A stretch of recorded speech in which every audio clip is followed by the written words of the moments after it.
Oh yeah! This is Synoptic and it's time for some killing and death, 10 minutes of it. This is a 1 vs 1 on Syrian Ridge and it involves a clanmate, Just4Fun, TLG, and he's against Dragon De Broglie.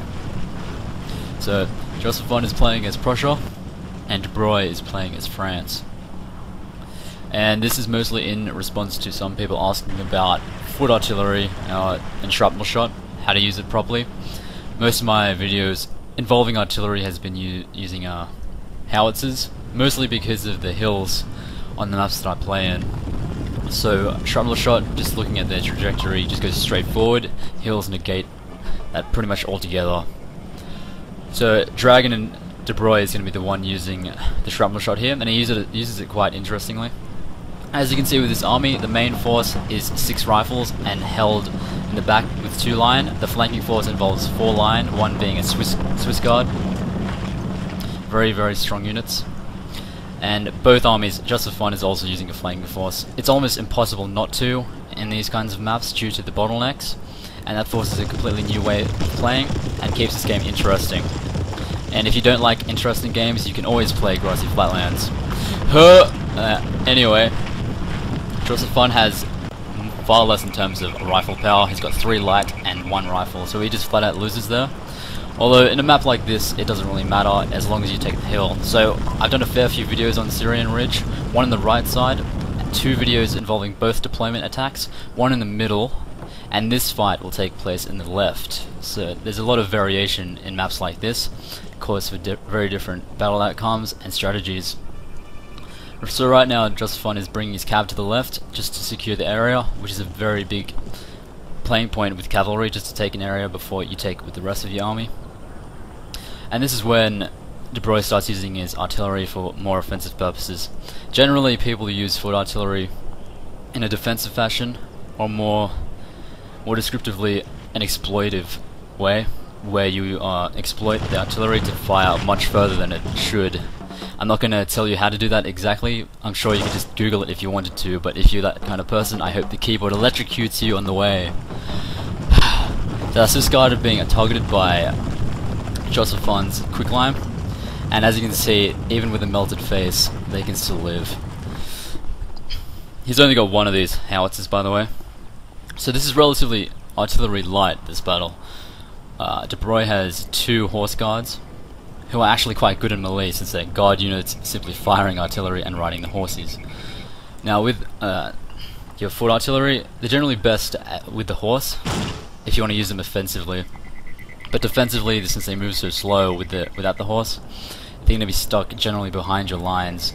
So what Dragon is going to do is going to bring it to the flank, and that complements the main attack, and you can rack up a fair amount of kills with flanking shrapnel shot.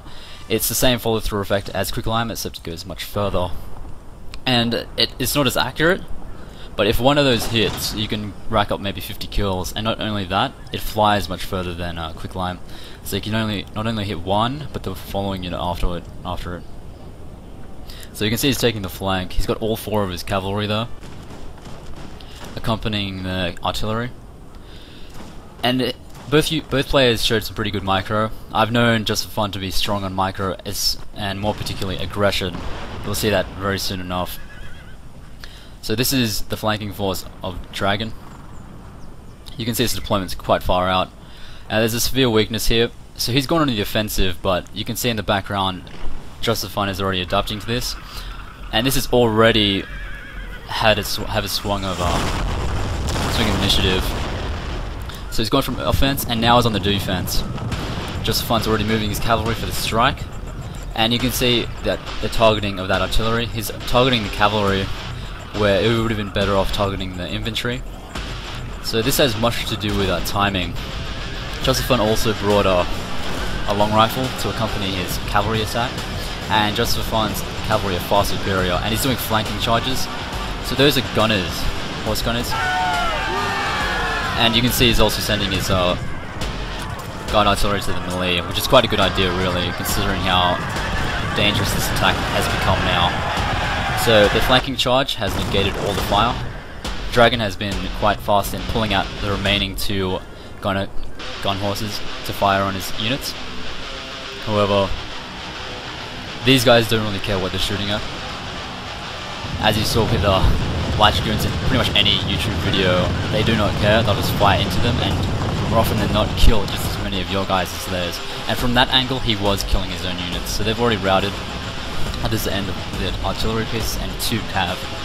And no real loss for Just4Fun's cav.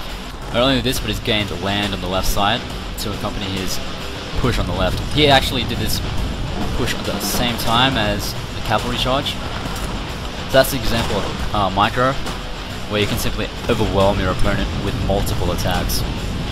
And that is possibly why De Broglie was unable to counter the attack on the side, because he held this army over here, so he's unable to reinforce the attacked artillery. Because as you can see right now, they're being blown to pieces by 1 Grenadier unit. So what De Broglie did would accompany his... Man, I'm saying that a lot. Bring forth his main fight. So basically you engage the front and then shoot the flanks with the artillery. So you gain attack from the rear, attack from the flanks exposed, along with concerned about artillery attacks. So you can just bust up an entire flank very quickly with a strategy like that, and I've seen it work quite well. It works best against static players, but as you saw, Just4Fun already adapted as that cavalry and artillery piece moved up to the flank. Now, considering the damage there, he didn't really have to do much else on the right side. Now, De Broglie is very heavy on the melee here. As you'd know, the French melee is quite high. They're quite good. Not as good as Russians say, but still better than Line Infantry of Prussia.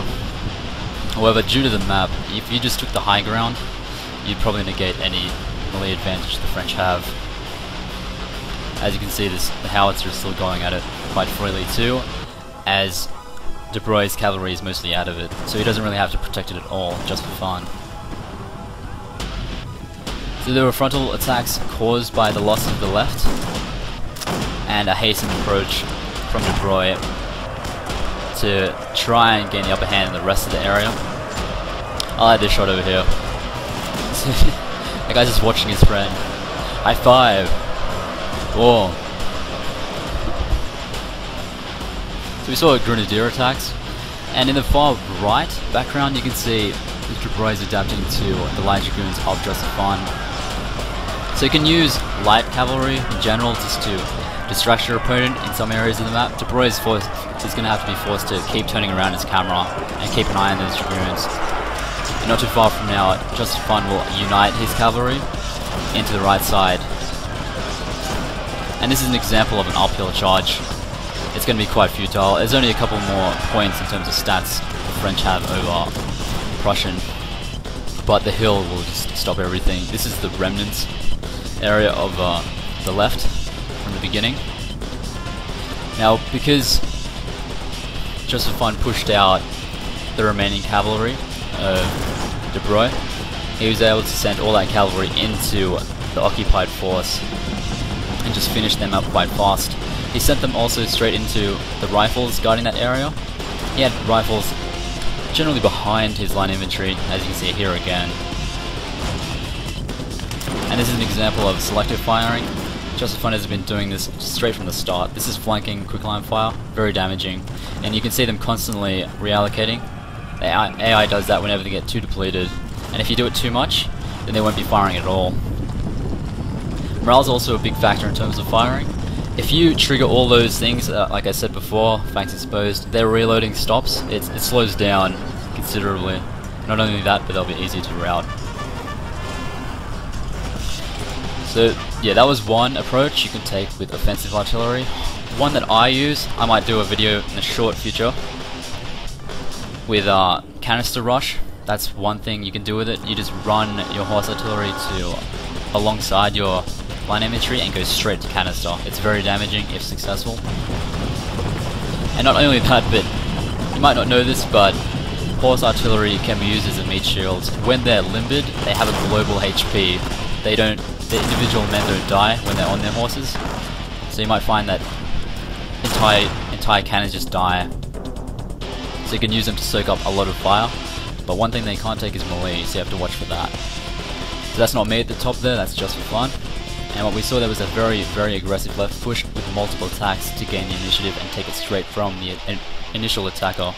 It's a good game to Just for Fun and De Broglie. I hope you enjoyed that. Thanks for watching.